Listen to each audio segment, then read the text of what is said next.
A map drawn in 1513 appears to show Antarctica without its ice. This is the profound puzzle of ancient maps that challenge our timeline of discovery. By the end of our journey, you will see 20 historical documents that could rewrite chapters of our shared past.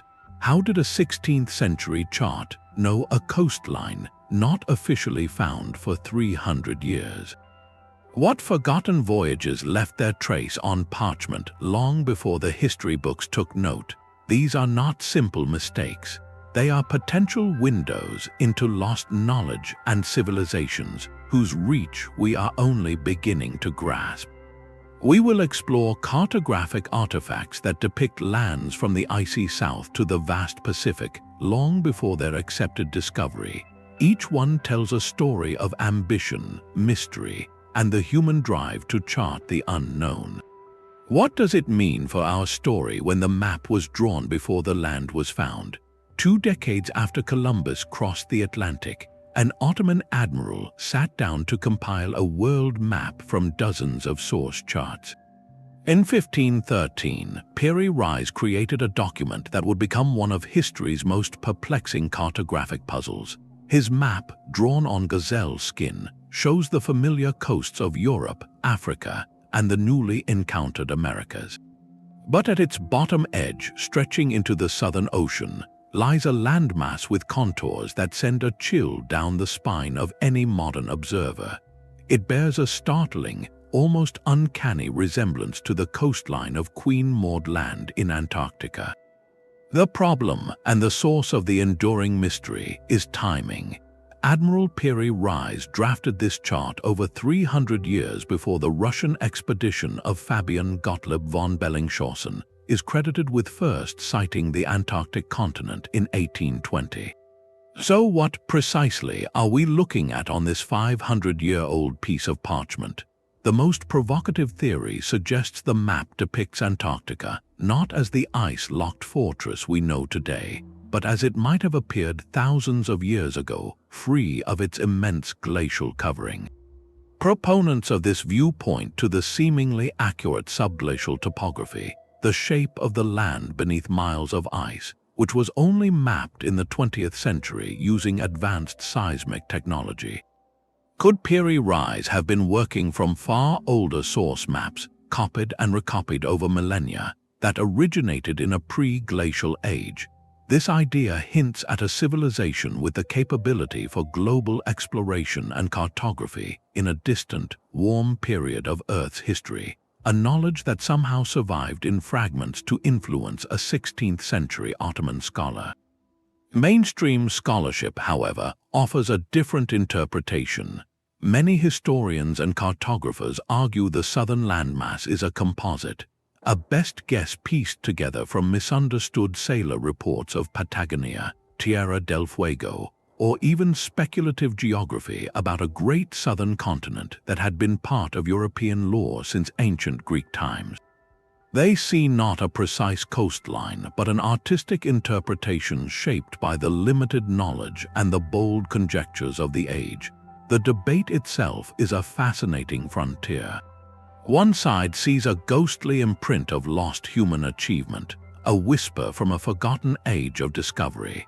The other sees the creative, albeit mistaken, work of a brilliant compiler doing his best with the information available.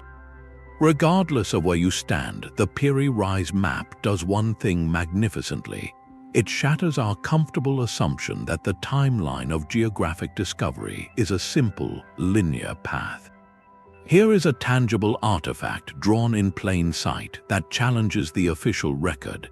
It forces us to ask uncomfortable questions. Were there voyages, cultures, or epochs of exploration that have been completely erased from our collective memory? If this map is a puzzle, then it is merely the first piece. It sets the stage for an even deeper journey into the shadows of our past, where other maps await with their own impossible details. From the silent, frozen contours of a southern continent, our journey turns to a map of weathered parchment that whispers of northern forests and Viking sails. The Vineland map is not just an artifact, it is a battlefield of ideas. Its simple depiction of a large, island-like landmass west of Greenland, boldly labeled Vineland, would be one of the most important historical documents ever found. Drawn, according to its own text, in the 1440s, it would visually confirm the Norse voyages described in the Icelandic sagas, placing European knowledge of North America on parchment a full half-century before Christopher Columbus set sail. Imagine the weight of that. A single piece of aged paper could recalibrate the origin story of an entire hemisphere, shifting credit from Mediterranean explorers to Norse adventurers. The map surfaced in 1957, a sensational discovery that sent ripples through the academic world. Here was apparent proof, not just of contact, but of cartographic record. It seemed to chart the very coastlines Leif Erikson might have seen, a tangible link to the sagas of grapes and timber. The allure was and remains incredibly powerful. It speaks to a deeper, more complex narrative of human movement, one where the Atlantic was crossed not once, but many times by cultures whose stories were later overshadowed. Yet from the moment it appeared, a shadow of doubt followed this tantalizing clue. The central question became not what the map showed, but what it was made of. Scientific scrutiny focused on the ink. In the 2000s, advanced analysis revealed a troubling detail. The ink contained a synthetic compound called anatase, a form of titanium dioxide that was not commercially produced until the 1920s. This finding pointed decisively toward a modern creation. How could a 15th century map contain 20th century chemistry? Proponents of the map's authenticity argue the compound could occur naturally or be a result of contamination. But for many experts, the ink evidence is a nearly insurmountable obstacle. This is where the mystery transforms from one of history into one of human nature. The Vineland map embodies a profound conflict between what we wish to be true and what the evidence suggests. It highlights how the intense desire to rewrite a cherished narrative can sometimes outpace rigorous skepticism. We are drawn to the romantic vision it represents, the hardy Norse explorers charting unknown shores. That story feels true in our bones, supported by sagas and even archaeological sites like Elance Ox Meadows in Newfoundland. But a genuine historical breakthrough requires evidence that withstands the coldest, hardest light of forensic examination. This map, for all its captivating promise, may ultimately be a brilliant and tragic forgery, a 20th century fantasy painted onto a genuine medieval page. Its legacy, therefore, is a crucial lesson for any explorer of historical mysteries. It teaches us to hold two competing truths in mind at once. We can celebrate the very real, proven achievements of the Norse in the New World, while simultaneously questioning the document that claimed to be their earliest map. The pursuit is not about choosing the most exciting story, but about following the evidence no matter where it leads. And sometimes the evidence leads us to a dead end, forcing us to look for clues elsewhere. This necessary skepticism brings us to another map, one whose authenticity is unquestioned, yet whose content is perhaps even more bewildering. While the Vineland map's authenticity crumbles under scientific scrutiny, another chart from the same era presents a different kind of puzzle, one woven from equal parts truth, tall tale, and territorial ambition. Published in 1558, the Zeno map is a portal into the fog-shrouded world of North Atlantic legend. Created by Venetian nobleman Niccolo Zeno, it was presented not as a new survey, but as a recovered chronicle. Zeno claimed to have discovered letters and a damaged chart in his family's archives, detailing voyages made by his ancestors, the brothers Niccolo and Antonio Zeno, in the late 1390s, nearly a century before Columbus. The map that resulted is a captivating mosaic of the recognizable and the impossible. It depicts Greenland with a shape and orientation that are startlingly accurate for the time, suggesting genuine, first-hand knowledge of its eastern coastline. Yet sharing the sea with this real landmass are phantom islands with names like Friesland, Icaria, and Estetiland, places that would stubbornly appear on reputable maps for centuries but never actually existed. This is the core of the Zeno enigma. Is this map a clever forgery by Niccolo Zeno the Younger, a fabrication to boost Venetian prestige in the age of discovery? Or is it a distorted, second-hand record of real voyages, perhaps even Norse journeys, passed down and garbled over generations before being committed to parchment? Many historians lean toward the former, seeing it as a patriotic hoax.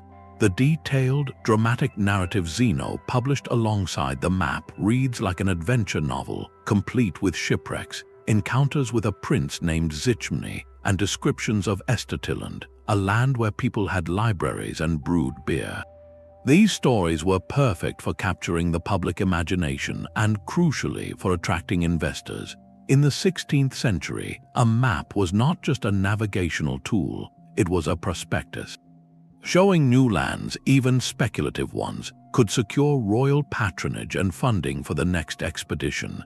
A non-existent island like Friesland became a real place on charts because claiming to have discovered it carried political and economic weight. Other nations would avoid it, and your own country could assert dominance over that patch of ocean. The Zeno map, therefore, teaches us a vital lesson about the nature of exploration itself. Cartography was never a purely scientific endeavor in this period. It was a blend of observation, hearsay, myth, and outright invention, all pressed into service for glory and gold. A mapmaker's task was often to tell the most compelling story, not necessarily the most accurate one. The Phantom Islands are not just mistakes, they are fossils of ambition, showing us how the desire to own the unknown could literally reshape the world on paper.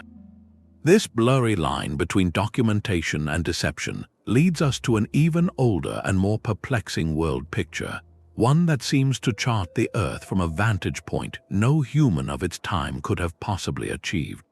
A map worth stealing reveals how knowledge itself was once a state secret.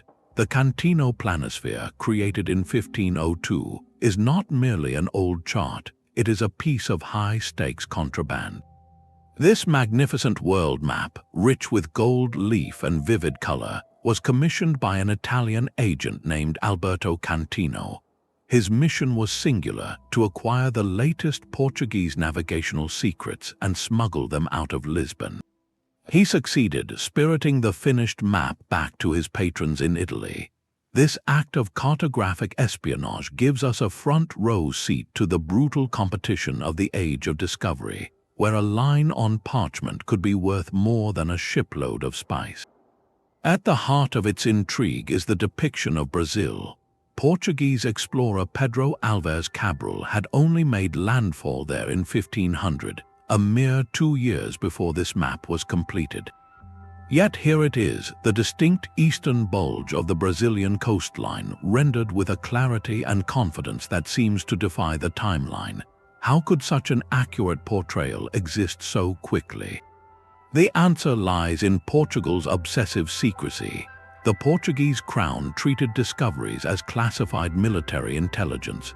Mapmakers worked under strict supervision, and original charts were locked away in the Cosa da India in Lisbon. What the Cantino Planisphere proves is that accurate knowledge of new lands circulated among a powerful elite, monarchs, bankers, and spies, long before it ever reached the public or even most scholars. This map is a snapshot of that privileged information, stolen and frozen in time. It shows us that the official date of discovery, the one etched in our textbooks, often marks the moment a secret could no longer be kept, not the moment it was first known. The precision of the Brazilian coast suggests the Portuguese had been quietly charting these waters, perhaps following hints from earlier, unrecorded voyages or from indigenous knowledge shared through contact. For a king, controlling the map meant controlling the narrative and the economic destiny of a new world. Every accurate coastline was a claim, every river mouth a potential port for future monopoly. The Cantino Planisphere, therefore, is more than geography. It is a testament to the raw power of information. It reminds us that the maps we study today were not always academic documents. They were weapons and treasures in a silent war for global dominance. This clandestine race to chart the world would soon produce an even more perplexing document, one that seems to contain secrets not just from across the ocean, but from across the millennia. Sometimes a single word on a map can change the world. In 1507, a German cartographer named Martin Waldseemüller published a work that did exactly that. His large world map, printed from 12 separate woodblocks, is not just a landmark of geography, it is a birth certificate. For there, on the southern continent of the New World, he inscribed a name that would echo through history: America. He chose it to honor the Florentine explorer Amerigo Vespucci, whose published accounts argued convincingly that these western lands were not the fringes of Asia, but an entirely separate continent, a fourth part of the world. This was a monumental shift in thinking. Columbus, to his dying day, believed he had reached the Indies. Vespucci, by carefully recording the stars and the coastlines, proposed a radical alternative. Waldseemüller's map gave that idea its first grand visual expression. Look at the map itself. South America is shown with a continuous, graceful coastline running far to the south, a clear landmass distinct from anything else. Even more strikingly, the map depicts a vast, empty ocean separating this new continent from Asia. This was a conceptual leap of staggering proportions. At a time when many still imagined a narrow sea or a connected land bridge, Waldseemüller envisioned the true scale of the Pacific, an ocean that would not be crossed by Europeans for another dozen years. How did he know? He was synthesizing the latest, if fragmentary, reports from Portuguese and Spanish voyages, piecing together a new reality from sailors' logs and explorers' letters. In doing so, his map did something profound. It crystallized a new understanding. It moved the discussion from isolated islands and strange shores to a coherent new world, a place with its own identity and its own name. This is the hidden power of cartography on display. A map doesn't just record what is, it shapes what we believe to be possible. By drawing that ocean and writing that name, Waldseemüller helped create the conceptual space for two continents. He provided the mental framework that all future exploration would fill in. The name America stuck, while Waldseemüller's own name faded into the footnotes of history, a testament to the idea outlasting its creator. This act of naming and framing represents a pivotal turn in our story, from maps that hint at lost knowledge to maps that actively construct the modern world. Yet for every map that successfully defines a new reality, there exists another that seems to preserve a much older one, a ghostly image from a past that supposedly never was. Philippe Buache presented a map in 1737 that was born not from a sailor's log, but from a philosopher's notebook. While the Piri Reis chart tantalizes with whispers of lost voyages, Buache's work represents a different intellectual pursuit entirely, the power of a pure idea to shape the world on paper. As the royal cartographer to the King of France, Buache was a leading figure of the Enlightenment, an era obsessed with order, symmetry, and universal laws. He looked at the known continents and saw a pattern, a grand design. His theory was one of continental balance, the idea that land masses must be arranged in symmetrical pairs across the globe to maintain the Earth's equilibrium. Since there was substantial land in the northern hemisphere, logic demanded an equal counterweight in the south. From this elegant hypothesis, he drew an entire continent into existence. His map of the southern lands is a masterpiece of theoretical geography. It shows not a single icy mass, but two large, kidney-shaped landmasses he called South France and South Britain, separated by a vast, frozen inland sea. He populated this speculative world with rivers and mountain ranges, all deduced from principle rather than observation. In one sense, Buache was spectacularly wrong. Antarctica is a single continent, not two islands divided by water. Yet, in a strange twist that fuels endless speculation, his central sea aligns eerily with the location of the actual transantarctic mountains, a massive range that effectively divides the continent into two distinct geological regions, East and West Antarctica. So, what are we to make of this? Is it a staggering coincidence, a lucky guess from a man drawing lines in the dark? Or does it hint at something more? Some researchers point to the possibility that Buache, a well-connected academic, might have had access to forgotten accounts from earlier explorers, perhaps the sealed Portuguese archives or reports from pre-official voyages that spoke of a divided southern land. These fragments, filtered through his theoretical lens, could have produced this oddly prescient outline. The more likely explanation, however, is a testament to the human mind's capacity for pattern recognition. Buache started with a compelling idea, symmetry, and followed it to its logical conclusion. In doing so, he may have intuitively mirrored a fundamental truth about the continent's structure that he had no concrete way of knowing. His map lives in that fascinating gray area between prediction and projection. It forces us to ask where knowledge ends and inspired guesswork begins. This is the legacy of the Enlightenment cartographer. They did not just record the world, they tried to reason it into being, to impose a beautiful, rational order upon the terrifying blank spaces of the map. Sometimes, as with Buache's divided Antarctica, their beautiful logic came astonishingly close to a truth they could never verify. This dance between theory and discovery would soon be challenged by a map that claimed no theory at all, only the stark, impossible testimony of the land itself. The mapmaker's pen moves from a world reasoned into being to one already known. In the year 1402, in the Korean court of the Joseon dynasty, scholars completed a work of staggering scope, the Hanil Gangni Yokti Gukdo Jai Du, known today as the Kangnido map. This is not a chart of speculation, but a synthesis of continents, a panoramic view of the world as understood from the heart of Asia. At a time when many European maps still clung to myth and biblical geography, this Korean document presented a vast and remarkably detailed Afro-Eurasia, stretching from Korea and Japan in the east all the way to the Atlantic coast of Africa in the west. Its very existence shifts the axis of our story. For centuries, the narrative of discovery has been told from a westward gaze, following European caravels across the Atlantic. The Kangnido map forces us to look in another direction, to the ancient, bustling maritime highways of the Indian Ocean. This map is a product of that interconnected world.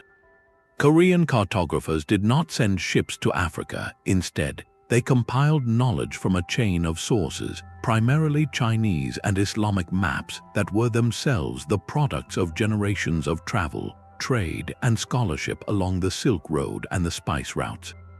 Look at Africa on this map. It is not a vague, shapeless landmass. It has a distinct southern taper, a peninsula pointing eastward. While not perfectly accurate, this depiction strongly suggests an awareness of Africa's true continental form, and some historians argue it may even hint at knowledge of the Cape of Good Hope, decades before the Portuguese captain Bartolomeu Dias famously rounded it in 1488. How could this knowledge have traveled so far, so soon? The answer lies in the silent, ceaseless commerce of the monsoon winds. For over a millennium, Arab, Persian, Indian, and Chinese merchants had been sailing these predictable seas, trading goods, stories, and charts. A sailor in Zanzibar might share a rough sketch with a trader from Gujarat, who would carry it to Malacca, where a Chinese navigator would copy its contours onto his own map. Knowledge moved like a slow, steady current, flowing eastward long before European ships arrived to interrupt the flow. The Kangnido map is a snapshot of that current, frozen at a moment just before the age of European dominance. It is a powerful reminder that global awareness was not a European invention. Sophisticated centers of learning in Baghdad, Samarkand, Nanjing, and Seoul were assembling their own picture of the world, a picture built on observation and exchange rather than conquest. This map challenges a Eurocentric narrative not by arguing against European achievements, but by quietly demonstrating that other, equally valid narratives were unfolding simultaneously. It shows us a world that was already connected, already being mapped, through lenses and languages far removed from our traditional textbooks. The Kangnido map asks us to expand our imagination, to see the 15th century not as a blank slate awaiting European inscription, but as a vibrant, multipolar world humming with its own sophisticated exchanges. This Asian vista of the known world stands in quiet contrast to a map that would soon emerge from Europe, one obsessed not with the known, but with the utterly alien and newly found. Authority can be a prison for the mind. For over 1,000 years, the intellectual foundation for how the civilized world understood its own shape was not a living explorer's report, but a text written by a scholar in Roman Egypt. Claudius Ptolemy's Geographia, compiled in the 2nd century, was a masterpiece of systematization. It presented the entire known world, from the Canary Islands to China, not just as a picture, but as a mathematical grid of latitude and longitude. It was a universe in a codex, orderly, logical, and complete. Then it vanished from European knowledge, its wisdom preserved only in the libraries of the Arab world. Its rediscovery in the 15th century was an intellectual earthquake. Here was the ancient world's definitive word on geography, delivered like a recovered user's manual just as European ships began pushing into the Atlantic. Renaissance cartographers seized upon it. Ptolemy provided the ultimate classical authority, a ready-made framework onto which they could plot the startling new lands emerging from the western fog. His coordinate system gave them a language to describe the indescribable. Yet this ancient framework came with ancient errors baked into its very structure, errors that would stubbornly cling to maps for generations. One of the most significant was Ptolemy's depiction of the Indian Ocean as a landlocked sea, with a great unknown southern continent connecting Africa to Asia, sealing it off from the Atlantic. This made logical sense to a 2nd century scholar with no reports of anyone sailing around Africa's southern tip. But by the late 1400s, Portuguese caravels were doing exactly that. The cartographic conflict that followed was a slow-motion clash between observation and authority. Mapmakers faced a dilemma: do they trust the living testimony of their own era's sailors, or the revered text of the classical master? For decades, many chose Ptolemy. New maps would show the emerging coastline of Africa trailing off the edge of the page, while still ghosting in the outline of the connecting southern land, a phantom limb of geography that refused to die. This persistence highlights a profound truth about how knowledge evolves. New data doesn't simply replace old ideas, it has to fight its way in, often against the weight of tradition and the prestige of a great name. Ptolemy's grid was so elegant, so comprehensive, that it was easier to force new discoveries to fit its mold than to admit the mold itself was broken. His overestimation of the size of Asia, for instance, which shrunk the distance westward from Europe to Asia, may have directly encouraged Columbus by making his proposed voyage seem more feasible. In this way, Ptolemy's errors actively propelled exploration forward, even as his other errors held understanding back. The story of Ptolemaic cartography is the story of the Renaissance itself, a tension between rediscovering the past and inventing the future. It shows us that the maps which guided explorers were not blank slates, but palimpsests, where the faint, authoritative writing of a Roman scholar had to be gradually scraped away to make room for the messy, vital truths of a new world. This struggle between an ancient grid and a modern coastline finds a strange parallel in a map that seems to have had no grid at all, yet captured a reality that should have been impossible to see. A circle can hold a world of secrets, crafted between 1411 and 1415 by the Venetian merchant Albertin de Virga. This stunning artifact is a masterpiece of medieval design, a perfect disc of parchment where geography meets art.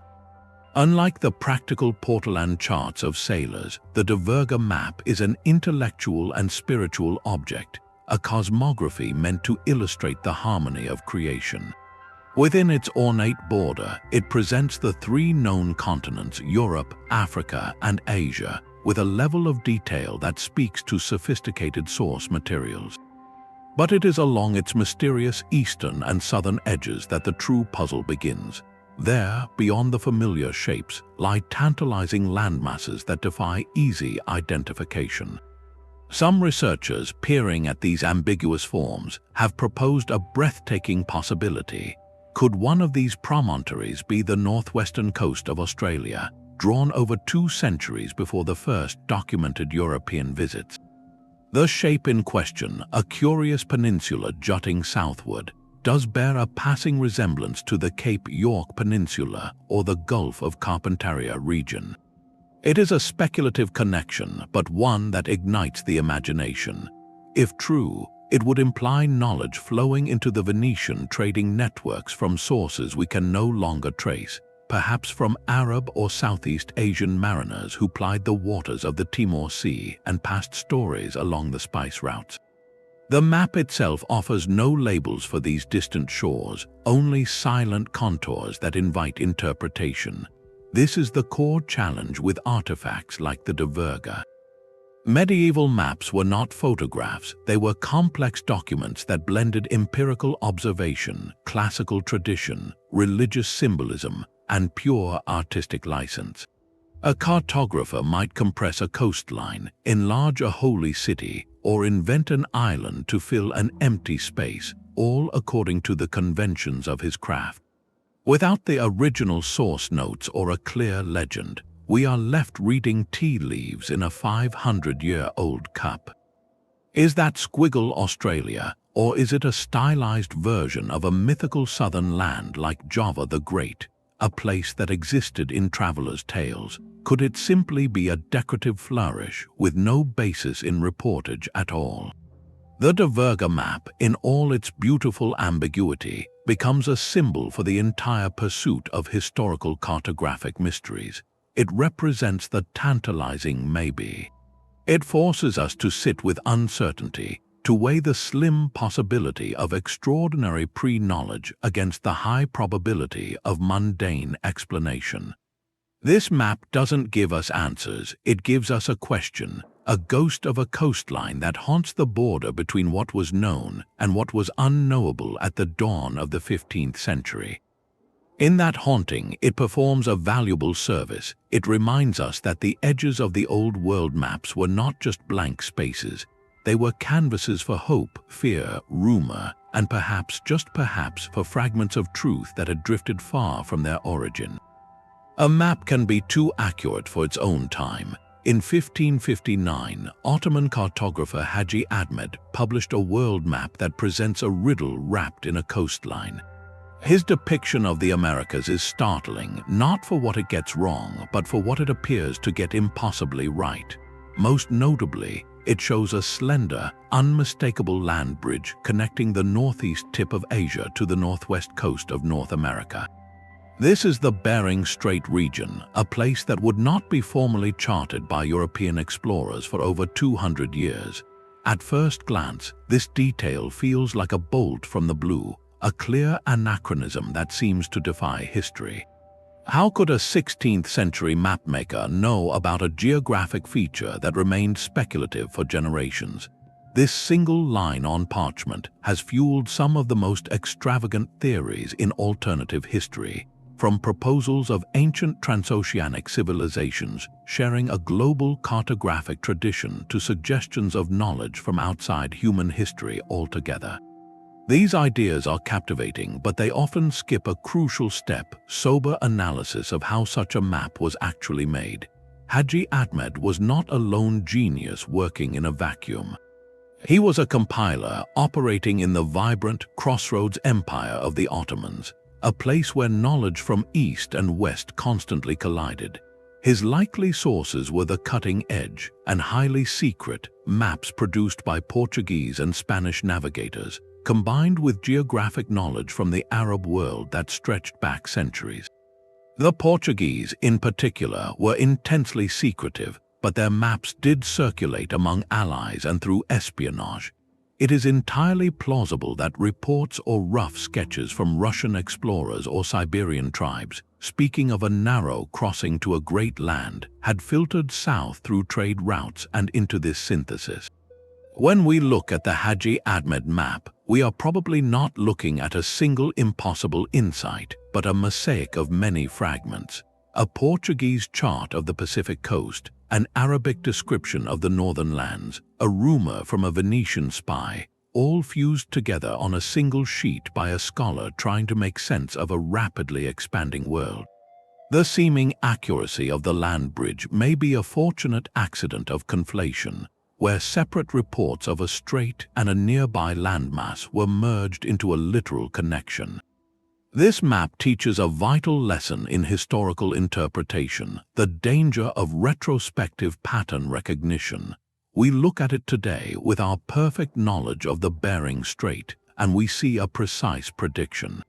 But to its creator, it may have simply been the best guess, a logical interpolation between known points, a way to resolve the puzzle of how Asia related to the new lands of the West. Its power lies in its syncretic nature, pulling threads from countless sources to weave a picture that, by chance, echoes a future truth. The Hadji Ahmed map does not demand aliens or lost super-civilizations to explain it. It demands that we appreciate the messy, interconnected, and often brilliant process of Renaissance map-making itself. The heart can be a compass for the unknown. In the 1530s, French mathematician and cartographer Waldseemüller crafted a world map of startling beauty and profound influence, one drawn not in a rectangle or a circle, but in the elegant, symmetrical form of a heart. This caudiform projection was more than artistic flair, it was a philosophical statement about the harmony of creation. At the very bottom of this heart, cradling its southern point, lies a vast, speculative landmass labeled Terra Australis. This was not a new idea. The notion of a great southern continent to balance the land-heavy north had existed since the time of the ancient Greeks, but Vineland gave this theory a powerful and persuasive visual form. On his map, this Terra Australis is not a distant rumor. It is presented as geographical fact, intimately connected to the southern tip of South America. For any 16th century patron or explorer looking at this elegant document, the message was clear: the southern land was real, reachable, and waiting. Vinay's map represents a pivotal moment where theoretical geography began to steer the actual course of exploration. His work, and the many maps that copied its vision, did not just reflect the world, they created a target. For over 2 centuries, this cartographic phantom drove ships into the southern oceans. Explorers sought the riches of this imagined continent, a place they believed must be as temperate and fertile as the lands of Europe. When Dutch navigators finally encountered the dry western shores of Australia in the early 1600s, they initially believed they had found the northern coast of this great southern land, dubbing it New Holland. The name Terra Australis simply shifted and stuck, eventually becoming the name for the real continent we know today. Even Captain James Cook's historic voyages in the late 1700s were partly motivated by the British Admiralty's desire to finally confirm or dispel the ancient myth of a massive southern continent. His circumnavigation of New Zealand proved it was not the legendary land, and his push into the icy waters would eventually lead to the sighting of the actual Antarctic continent, a frozen reality far removed from the green paradise the theorists had promised. Vinay's heart-shaped map, therefore, is a masterclass in the power of an idea made visual. It shows us how a beautiful hypothesis, etched confidently onto parchment, can launch 1,000 ships. The mapmakers of the Renaissance were not just record keepers, They were world builders whose pens could conjure lands into being in the minds of kings and adventurers. Those imagined lands then became destinations, pulling humanity across dangerous seas in a quest that would, through a long and winding path, replace myth with discovery. The pursuit of one cartographic fantasy ultimately unveiled two real continents, forever changing our planetary map. This cycle of dream leading to discovery finds a curious echo in a map that seems to work in reverse, not predicting lands to be found, but preserving the memory of lands that were supposedly lost. He drew the line where the world changed forever. In the year 1500, a Basque mariner and cartographer named Juan de la Cosa sat down with a large sheet of vellum to perform a sacred duty of his age, to commit the known world to parchment. But this was no ordinary commission. De la Cosa had been there. He had sailed as the owner and master of the Santa Maria on Christopher Columbus's first voyage 8 years prior. His map is not a report from a distant desk. It is an eyewitness sketch from the edge of existence. What he produced is now revered as the earliest surviving European map to show any part of the Americas. It is a breathtaking snapshot of a mind and a civilization struggling to process a reality it was not prepared for. The map is a magnificent, confused hybrid. With confident, sweeping lines, it depicts the newfound Caribbean islands, Cuba, Hispaniola, and the coast of a vast, unnamed northern continent. Further south, the curving shoreline of what we now know as South America, likely based on the recent voyages of Columbus and others, emerges from the sea. These are not myths, they are coastlines drawn by a man who had smelled the salt air and felt the sand of those very beaches. Yet, right beside these revolutionary shapes, the old world stubbornly persists. Just off to the west, almost within swimming distance of Cuba, de la Cosa drew the islands of Japan based on Marco Polo's descriptions. In his mind, and in the understanding he was trying to convey, these new lands were not a separate world. They were the anticipated outskirts of Asia, the very Indies they had set out to find. This is the map's profound power. It captures the precise moment of cognitive dissonance. The hand draws something entirely new, while the mind insists on fitting it into an ancient frame. For de la Cosa and his contemporaries, the intellectual leap to a completely unknown continent was almost unthinkable. The very concept did not exist in their geographical vocabulary. So his pen did the only thing it could. It placed the strange new trees and the potential gold mines right next to Sipangu, because that was the only logical place for them to be. We are watching the birth pangs of a new global consciousness, rendered in oxide and ink. Every stroke of his brush, from the detailed flags of European monarchs to the tiny illustrations of ships sailing into blank spaces, speaks of pride, possession, and profound uncertainty. This map was a tool for the next adventurer and a boast to rivals, a document that said, "We were here first, and this is what we found, even if we do not fully understand what it is." Juan de la Cosa's map freezes a fleeting historical instant, the last moment when the new world could still be mistaken for the far edge of the old. Within a few short years, as more ships returned, that comforting illusion would shatter forever.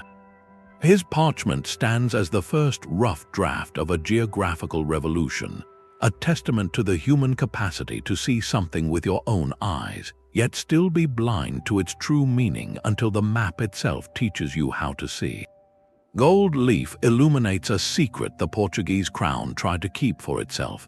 In 1519, as Magellan's ships prepared for their fateful circumnavigation, a gift of breathtaking luxury was presented to King Manuel I of Portugal, the Miller Atlas. This was not a practical sailor's chart, but a masterpiece of royal propaganda, a series of stunning portolan maps painted on vellum, each one a declaration of Portugal's burgeoning maritime empire. Its pages chart the coasts of Africa, India, and the Spice Islands with a wealth of detail that speaks of first-hand knowledge, of harbors measured and currents logged. Yet on the chart of the Indian Ocean and the islands of Southeast Asia, a curious, almost ghostly shape appears. South of the clearly drawn island of Java, a large, amorphous landmass hangs in the empty sea, unnamed and unexplored. To some historians, this vague form is a tantalizing whisper, perhaps the earliest European cartographic hint of the Australian continent. How could such a hint appear on an official Portuguese document decades, even a century, before any verified European contact? The answer lies not in Portuguese daring alone, but in the ancient, bustling trading networks they had just begun to penetrate. Portuguese carracks did not sail into a void. They entered a world already intricately connected by Malay, Javanese, Chinese, and Arab merchants who had plied these seas for 1,000 years. These traders moved more than cloves and silk. They moved stories, legends, and fragments of geographic knowledge. A Javanese sailor might speak of a southern land visited by fishermen, a place of strange animals and red earth. An Arab navigator's rutters, his handwritten sailing directions, could contain references to coastlines beyond the mapped world.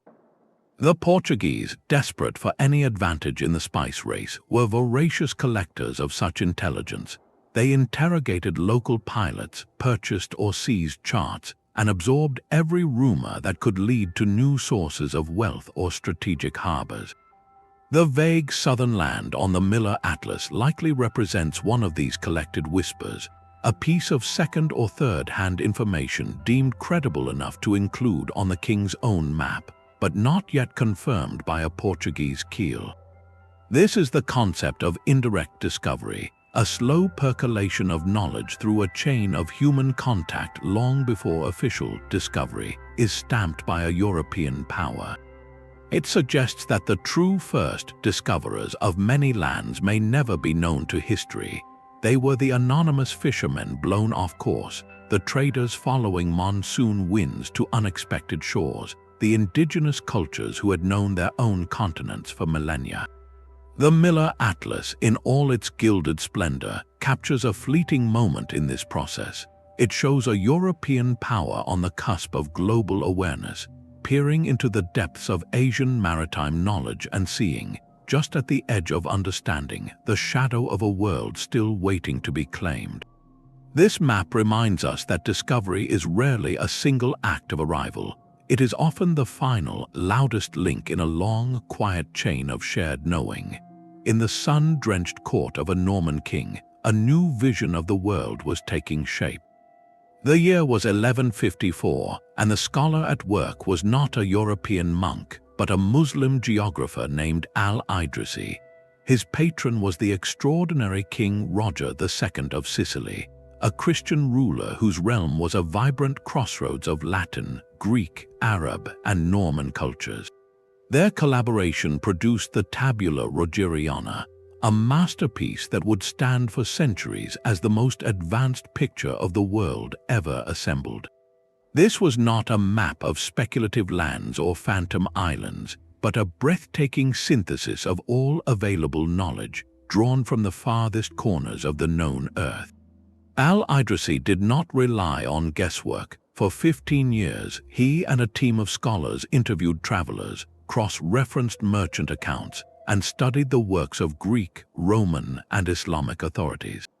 They compiled this mountain of data into a massive book of geography and a stunning silver planisphere, a disk of the world engraved on a slab of precious metal. The map itself, oriented with south at the top, presented a coherent and remarkably accurate image stretching from the Atlantic coasts of Europe and Africa all the way to the Indian Ocean and the islands of Southeast Asia. It correctly showed the sources of the Nile in the African lakes, detailed the river systems of Europe, and charted the trading ports of the Indian Ocean with a clarity unmatched in its era. While it did not depict unknown continents, its profound achievement was one of integration. Here, in one place, the geographical wisdom of Ptolemy met the first-hand travelogues of Arab merchants and the navigational lore of Mediterranean sailors. King Roger's court became a living library of the planet, a place where knowledge flowed freely across religious and linguistic lines. This map represents a golden age of intercultural scholarship, a quiet but powerful counter-narrative to the idea of discovery as conquest. It proves that the fundamental human drive to understand our world has always been, at its best, a collaborative endeavor. The Tabula Rogeriana set a scientific standard that would not be surpassed for over 300 years. It served as a crucial bridge, preserving and refining ancient knowledge through a medieval lens, ensuring that this accumulated wisdom would be available to fuel the great age of exploration that was still centuries in the future. It reminds us that every leap forward rests upon a foundation built by many hands from many traditions, all asking the same essential question: what lies beyond the horizon? A phantom continent clung to the southern edge of the known world for over 100 years. On a series of magnificent 16th-century French maps, known collectively as the Dauphin maps, a vast landmass labeled Java la Grande sprawls across the southern seas, attached like a pendant to the islands of Southeast Asia.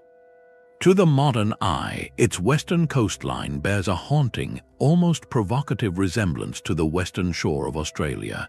Could this be the cartographic ghost of the great southern land? Evidence that Portuguese sailors had secretly charted its coasts decades, even a century before the Dutch. The argument is compelling. The shape on the parchment aligns in a general way with Australia's Gulf of Carpentaria and Arnhem Land, features that would not be officially mapped by Europeans for generations. Proponents point to Portugal's notorious secrecy and their established trade routes through the Indonesian archipelago, arguing it is entirely plausible that one of their caravels, blown off course or probing for new opportunities, sailed far enough south to sketch this mysterious coast. The map itself, rich with illustrations of parrots and palm trees, seems to depict a land of tropical abundance, not an icy wasteland, fitting early descriptions of Australia's northern reaches. Yet this tantalizing theory crashes against the stubborn rocks of cartographic reality. A closer examination reveals profound problems.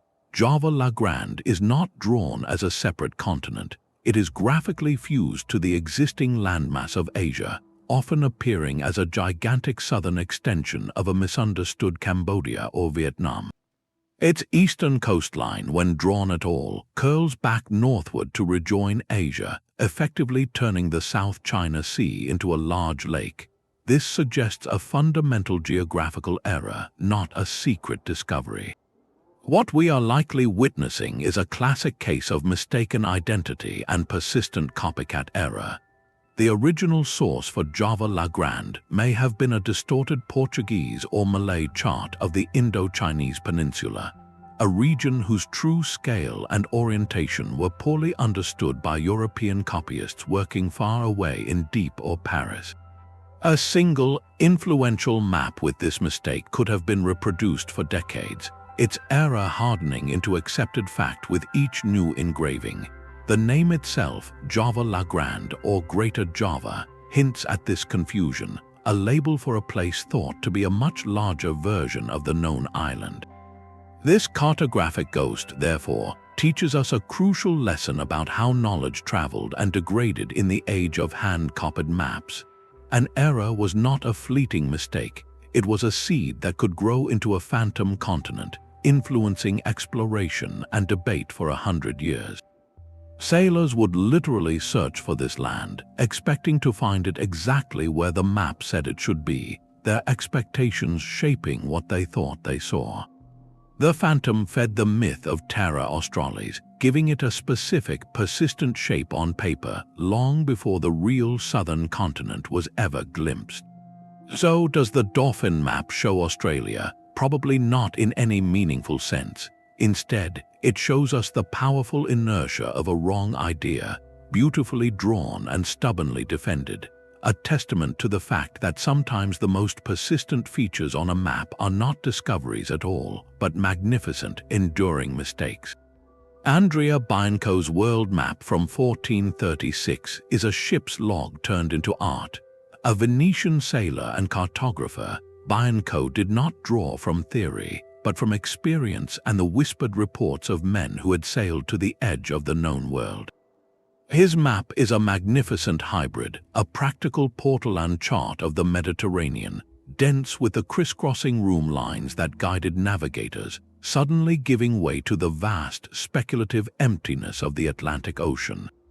And it is in that emptiness that the drama of his age unfolds. Sprinkled across the Western Sea are islands with names like Antalya and Satanas, phantom lands born from legend and sailors' yarn. Yet, stretching down the right-hand side of the parchment is something new and revolutionary, a carefully drawn coastline of West Africa, pushing boldly south past the formidable Cape Bojador. This single document holds two worlds in tension, the fading medieval imagination and the dawning light of actual discovery. For generations, Cape Bojador on the coast of the Sahara had been the psychological barrier of European sailing. Superstition held that the sea beyond boiled and monsters waited. But just a few years before Bianco put ink to vellum, the Portuguese captain Gil Eanes had finally rounded that cape in 1434, proving the waters were navigable and opening a literal new direction for exploration. Bianco's map captures that exact moment of breakthrough. The African coast is no longer a blank or a fearful rumor. It is a documented reality, a series of bays and capes that invited the next voyage and the next. This was a coastline that meant wealth in gold, ivory, and eventually, tragically, in human lives. At the same time, those mythical Atlantic islands like Antalya served a different purpose. They were not just decorative. For a sailor facing the terrifying void of the open ocean, the hope of an island, any island, was a powerful motivator. These cartographic phantoms acted as psychological stepping stones, making the impossible voyage seem just barely possible. If the map showed an island 700 miles out, perhaps it was real, and perhaps beyond it lay more. Each mythical isle was a beacon of hope and a testament to fear, a way to domesticate the terrifying unknown by giving it a name and a place on the chart. Bianco's work is a snapshot of the explorer's mind. It shows us that the drive to discover was not a pure scientific impulse, but a messy blend of courage, greed, superstition, and desperate hope. The accurate African coast and the mythical Atlantic islands existed on the same sheet because to the sailors of the time, they were part of the same continuous journey, a journey from the known to the unknown, fueled as much by dreams as by maps. This tangible record of a world in transition sets the stage for an even more personal and mysterious document, one not drawn by a professional cartographer, but by a man who may have crossed the ocean itself. A map drawn for an emperor reveals a world already in motion. While European powers were fixated on crossing the Atlantic, the Ottoman Empire was mastering a much older theater of global exchange, the Indian Ocean. Anonymous 16th-century Ottoman maps of this region are not documents of discovery, but of deep, strategic familiarity. They chart the Arabian Peninsula, the western coast of India, and the shores of East Africa with a confident precision that speaks of centuries of commerce, pilgrimage, and naval patrol. These coastlines were not blank spaces awaiting a name. They were bustling highways, each port and inlet known to generations of Arab, Persian, Indian, and Swahili merchants. The Ottoman cartographers compiling these charts were not guessing at new lands. They were systematically documenting the heart of their economic and spiritual world. Their knowledge of the monsoon wind patterns, the safe harbors, and the political landscape of the Indian Ocean rim was often superior to anything found in contemporary European atlases. This presents a fundamental challenge to our traditional historical lens. The concept of discovery is entirely relative. From the Ottoman viewpoint, and from the perspective of the myriad cultures connected by these waters, these lands had never been lost. They were central to a complex, thriving network that had operated for over a millennium. To say that Vasco da Gama discovered the sea route to India in 1498 is to tell only half of the story, the half that matters to Europe. For the traders in Calicut or Zanzibar, Da Gama was merely a new and often disruptive participant arriving very late to a long-established market. These Ottoman maps force us to recalibrate our understanding. They are a powerful reminder that the history of exploration is not a single westward-facing narrative, but a mosaic of overlapping, simultaneous awareness. A place is only undiscovered to those who were previously unaware of it. For the cultures living there and those regularly trading with them, their existence was a simple, daily fact long before a European cartographer thought to add their coastline to a chart. This shift in perspective is perhaps the most important discovery we can make when studying these ancient maps. They teach us that our planet's story is not one of emptiness gradually being filled, but of countless interconnected stories, some of which were only later claimed and rewritten by the loudest voices in the room. A globe can be a hypothesis cast in brass. Johannes Schörner, a German mathematician and cosmographer, did not just draw maps, he built worlds. His two surviving globes, crafted in 1515 and 1520, offer a rare and dynamic glimpse into a mind in motion, a cartographer literally reshaping his vision of the planet as new whispers arrived from across the sea. His first globe presents a breathtaking ambition, a vast, speculative southern continent he called Brasilia Australis. This land is not a distant island. It is a monolithic presence fused directly to the southern tip of South America, sealing off any passage to the west. It is the ultimate expression of the Terra Australis theory, a landmass so immense and certain it blocks all further inquiry. Just 5 years later, Schörner took his tools to a new sphere.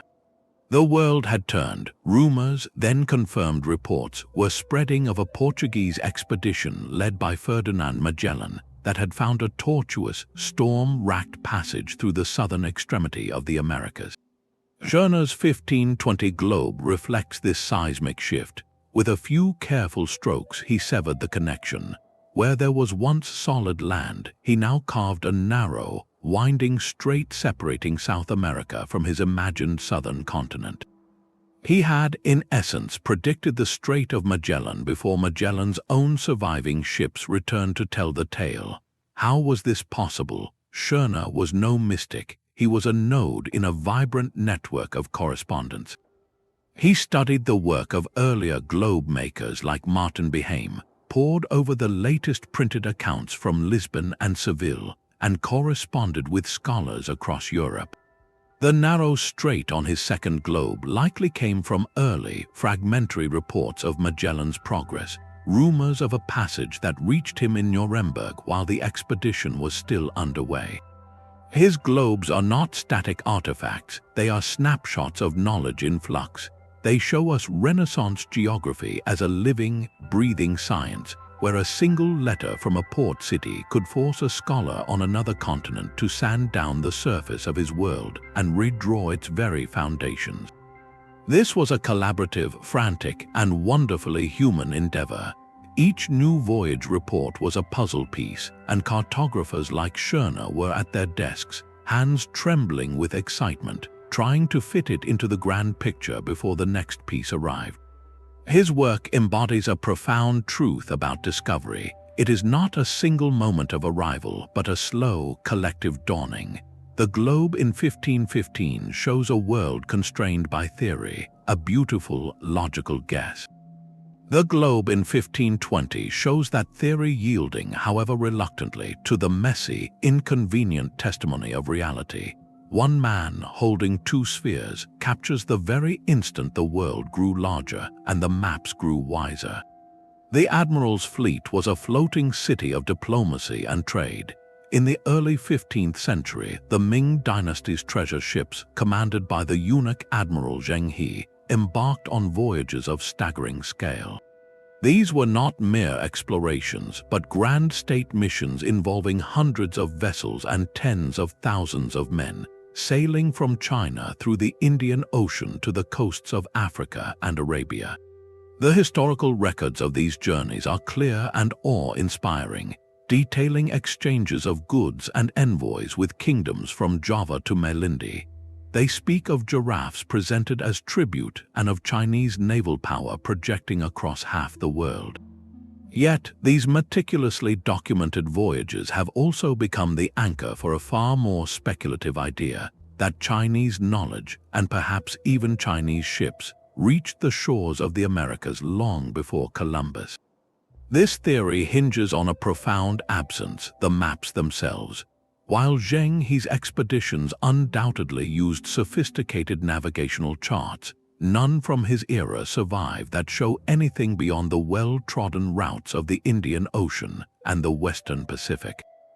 The evidence for pre-Columbian Chinese contact in the Americas rests not on parchment, but on interpretation, on perceived similarities in art or artifact, and on a tantalizing but ambiguous historical text called the Shanhai Jing, or Classic of Mountains and Seas. This ancient compilation of geography and myth describes lands and creatures that are fantastical, yet some researchers have tried to project its descriptions onto the actual topography of the New World, seeing the Grand Canyon in one passage or American flora and fauna in another. It is a captivating intellectual exercise, a puzzle where the pieces are shaped more by hope than by fit. The leap from documented Indian Ocean prowess to proven Pacific crossing is a vast one, and mainstream scholarship finds the concrete evidence for it lacking. The more measured and perhaps more fascinating influence lies in the slow, indirect transmission of knowledge. It is entirely plausible that geographic data collected by Chinese and Arab traders in the Indian Ocean eventually filtered westward through intermediaries to inform the emerging world picture in Renaissance Europe. A detail about a coastline or a wind pattern could travel thousands of miles and hundreds of years to subtly shape a Portuguese chart.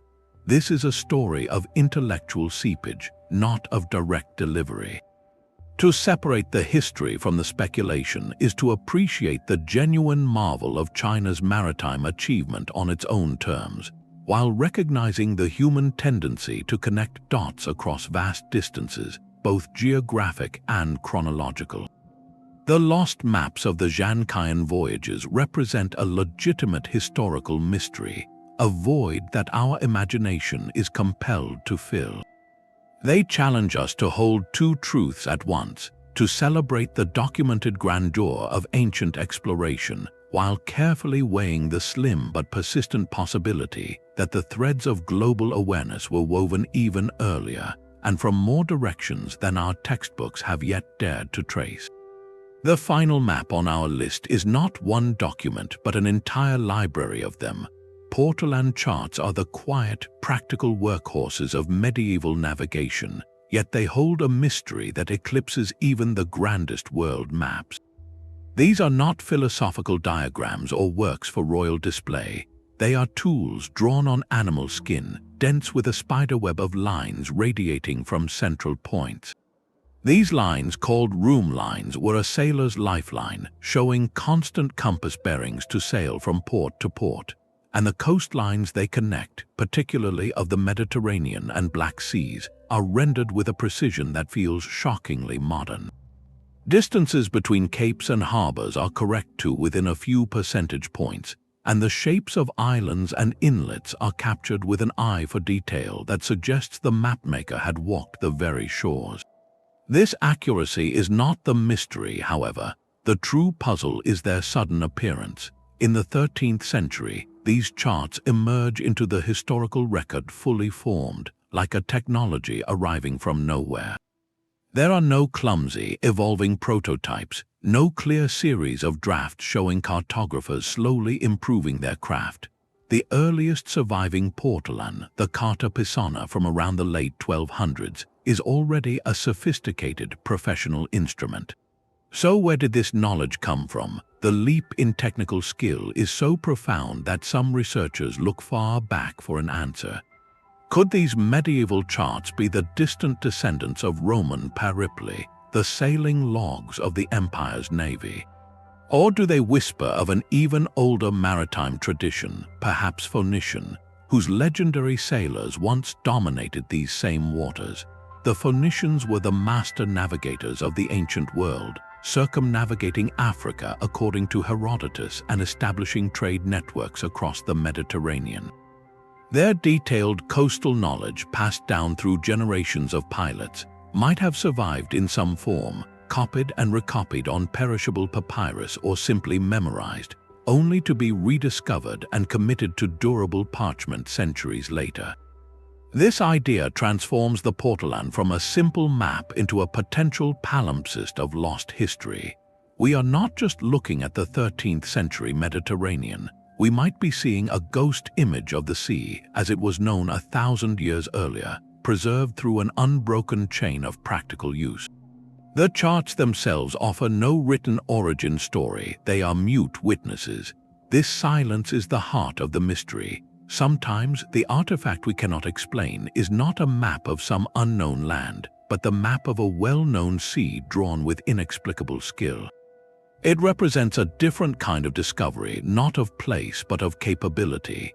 It reminds us that history is not just written in the documents we have found, but in the vast, silent library of all that has been lost. The Portolan charts stand as a final, humbling lesson. They tell us that our timeline is built on fragments, and that the most profound leaps in human knowledge may have happened long before our records even begin. These scattered maps from Istanbul to Korea are not isolated curiosities. When we step back, a powerful pattern emerges, a shared fingerprint left on parchment by the restless human mind. These 20 documents, for all their differences, reveal three profound drivers that connect them across centuries. The first is synthesis. Rarely was a map the product of a single genius or voyage. It was a collage, a careful, often desperate piecing together of sailor logs, stolen charts, merchant rumors, and ancient texts. The Cantino Planisphere was espionage given form. The Kangnido map was a panoramic view stitched from Chinese and Islamic knowledge. Each cartographer acted as a central processor, trying to make a coherent picture from 1,000 contradictory whispers. The second driver is the stubborn power of a beautiful idea. The theoretical southern continent, Terra Australis, is the perfect example. From Ptolemy's closed Indian Ocean to Oronce-Finay's heart-shaped projection, this concept was not just drawn on maps, it was etched into the worldview of an entire age. It persisted not because it was true, but because it felt true, because it offered symmetry and balance in a universe that often seemed chaotic. A mapmaker's task was often to force new, messy observations to conform to these elegant, pre-existing theories. The third, and perhaps most crucial, driver is the relentless engine of politics and profit. Maps were instruments of power. They were used to claim territory, to secure royal funding, to outmaneuver rivals, and to control the narrative of discovery itself. The Phantom Islands on the Zeno map were not innocent mistakes. They were real estate prospects, drawn to attract investment and assert dominance over patches of empty ocean. This is why these artifacts cannot be understood as either pure science or pure fiction. They exist precisely in the fertile, chaotic intersection of all three, where careful measurement meets ancient myth and where both are pressed into the service of empire. Recognizing this pattern changes everything. It tells us that these maps are not random errors or inexplicable miracles. They are logical, even predictable, products of their time. They reflect the universal human urge to complete the picture, to fill the blank spaces with something, anything, even if that something is a blend of hard-won fact, hopeful theory, and outright invention. Every coastline on these charts, whether accurately placed or fantastically imagined, represents a choice, a decision about what to believe and what to promise in the endless quest to know our world. Our journey across these 20 maps ends not with a single answer, but with a richer set of questions. Each parchment and vellum sheet is a testament to the boundless drive to chart the unknown, a drive fueled as much by rumor as by reason, by profit as by piety. These are not merely historical documents, they are conversations across time, arguments between what was seen and what was believed. The Piri Reis chart whispers of coastlines unseen for millennia, while the Kangnido map silently proclaims a sophisticated Asian worldview that predates European voyages. The phantom continents of Aurances and the stubborn errors of Ptolemy show us the incredible power of a beautiful idea to shape reality itself, to send ships sailing toward mirages. And the contested lines of the Vineland map teach a crucial lesson in humility, reminding us that our desire for a transformative truth must always be tempered by rigorous evidence.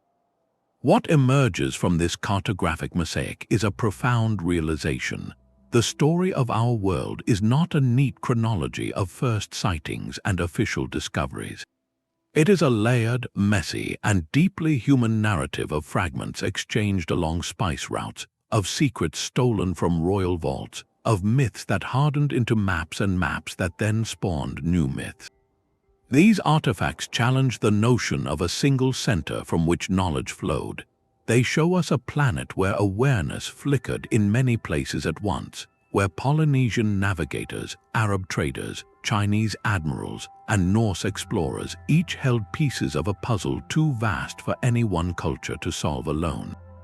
While these maps may not offer proof of lost technologies or forgotten civilizations in the dramatic sense we sometimes imagine, they offer something perhaps more valuable. They prove that the human mind has always reached beyond the horizon, that connection and curiosity are our oldest compasses.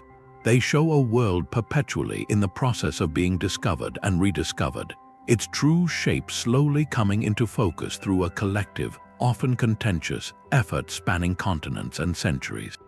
So let these ancient charts be an invitation to look at every accepted history with a gentle skepticism, to wonder about the silent gaps between the lines of text. What other echoes of lost journeys might be waiting in an archive, a museum, or even a forgotten family chest? The next great historical mystery might not be written in a book, but drawn on a fragile piece of parchment, hiding in plain sight, waiting for a questioning eye to see it anew. We would love to hear which of these maps captivated you the most.